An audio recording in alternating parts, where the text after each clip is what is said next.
বনি নয়, বলো লর্ড বনি। क्या लड़का है, वेरी हैंडसम बॉय, इससे तो बहुत मजा आएगा। সো ফাইনালি লর্ড বনির ঝড় সিনেমা দেখলাম। বন্ধুরা ভাবুন এটা আমি কত বড় অ্যাচিভমেন্ট করেছি, যার জন্য আমি ক্যামেরার সামনে বসে আপনাদের কাছে রিভিউ করতে পারছি। এই সিনেমাটা দেখার পর আমি সার্ভাইভ করেছি।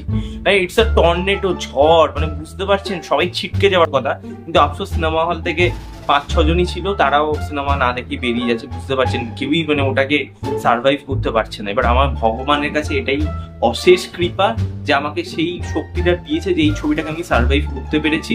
ফাইনালি আপনাদের সামনে এসে রিভিউ করছি।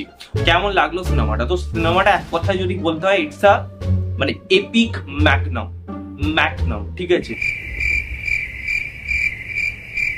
বনিদার লুক ভাই সব সিনেমায় একটাই।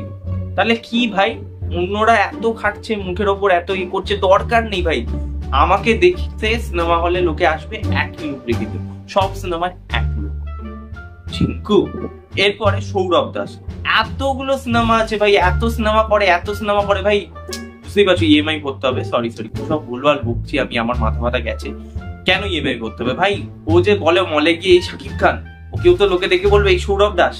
বছরে 10টা থেকে 15টা সিনেমা বার করে, সব সিনেমায় সৌরভ দাস ম্যান্ডেটারি।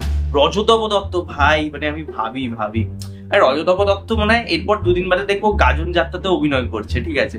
মানে সব সিনেমায় রজতব দত্ত থাকবে। বাংলা সিনেমা মানে রজতব দত্ত, খরাজ যদি বা খরাজ নেই,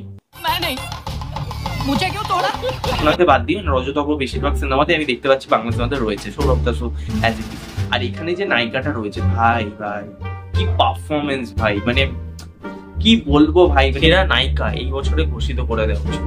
আমি যদি না করা হয় আমি কিন্তু এটার জন্য প্রোটেস্ট করবো, অন্তত আমি তো করবো। আমি ব্যাপারে কথা বলি ভাই, গল্প কি ছিল ভাই, মানে বাঙালি স্বভাব জানেন তো, তিল থেকে তাল করে দেওয়া। তো গল্পটা সেরকম ছোট্ট একটা জিনিসকে বড় ভাবে দেখানো। ধরুন আপনি প্রেম করছেন, পাশের বাড়ির লোক মানে কাকিমা দেখেছে, পাড়ার কাকিমারা দেখে ওটাকে লাগান করছে পেছনে গিয়ে, যে ভাই ও প্রেম করছে না, ও যাচ্ছে অন্য জায়গায়, যাচ্ছে হয়োতে করছে, বুঝে নিন।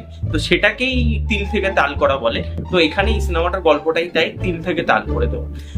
আর একটা সবচেয়ে বড় পজিটিভ দিক, সেটা হচ্ছে এখানে বনিদার অভিনয় ভাই।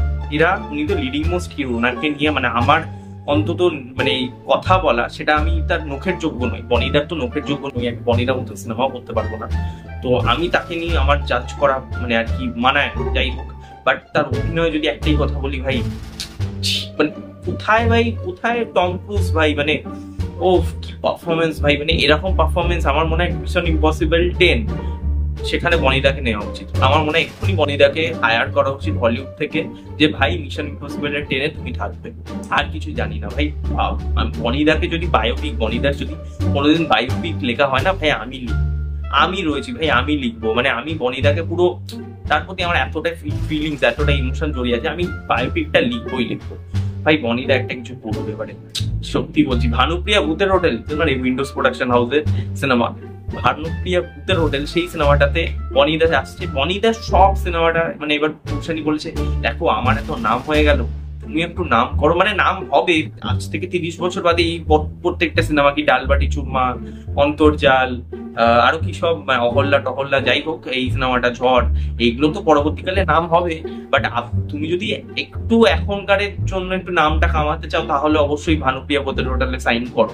তাই জন্যই আমাদের বনিদা করেছে, উনি তো খাদানে সাইন করতে পারেননি, এটাই সাইন করেছেন। এবার দেখা যাক ওই সিনেমাটা উনি কিরম পারফরমেন্স করে। তবে আমি এইটুখানি বলতে পারি ভাই, ঝড় এই বছরের সবচেয়ে সেরা মাস্টারপিস কাজ, মানে এই ছবিটা আগামী 20 বছর কেন 50 বছরও এরকম কেউ ছবি বানাতে পারবে না।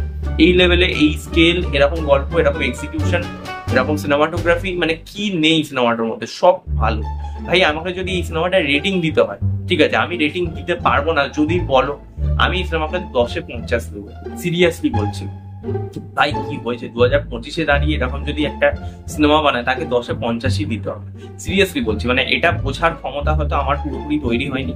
আমি জানি না এরপরে হয়তো পরবর্তী জেনারেশন, আলফা জেনজি, আরো সব জেনজি ফেনজি আসবে, বা আলফা কি সব আসবে, তারা হয়তো এই সিনেমাটাকে নিয়ে দেখবে। মানে এই সিনেমাটা যখন রিলিজ হবে, তখন লোকে ছুটে যাবে হল মানে পুরো ভাঙচুর লেগে যাবে যখন সিনেমাটা রিলিজ করবে পরবর্তীকালে 2000 বলাই যেতে পারে 2070-এ হয়তো রিলিজ করবে, তখন লোকে হুড়মুড়িয়ে দেখতে যাবে। যাই হোক, এখন আমরা বুঝতে পারছি না।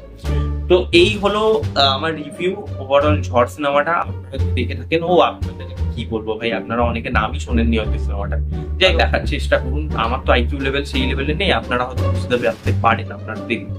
আর কমেন্টে অবশ্যই জানাবেন, এবং বনিদার ফ্যান হয়ে থাকলে সেটাও জানাবেন কমেন্টে আপনারা কত বড় বনিদার ফ্যান। এবং এখানে বনিদাকে শুধু বললে হবে না, সৌরভ দারও রয়েছে, সৌরভ দারও ফ্যান হলে অবশ্যই কমেন্টে জানাবেন, শেয়ার করবেন, সাবস্ক্রাইব করবেন, পাশে বেল আইকন ক্লিক করবেন। নেক্সট দেখা হবে, চলো বন্ধুরা, টাটা।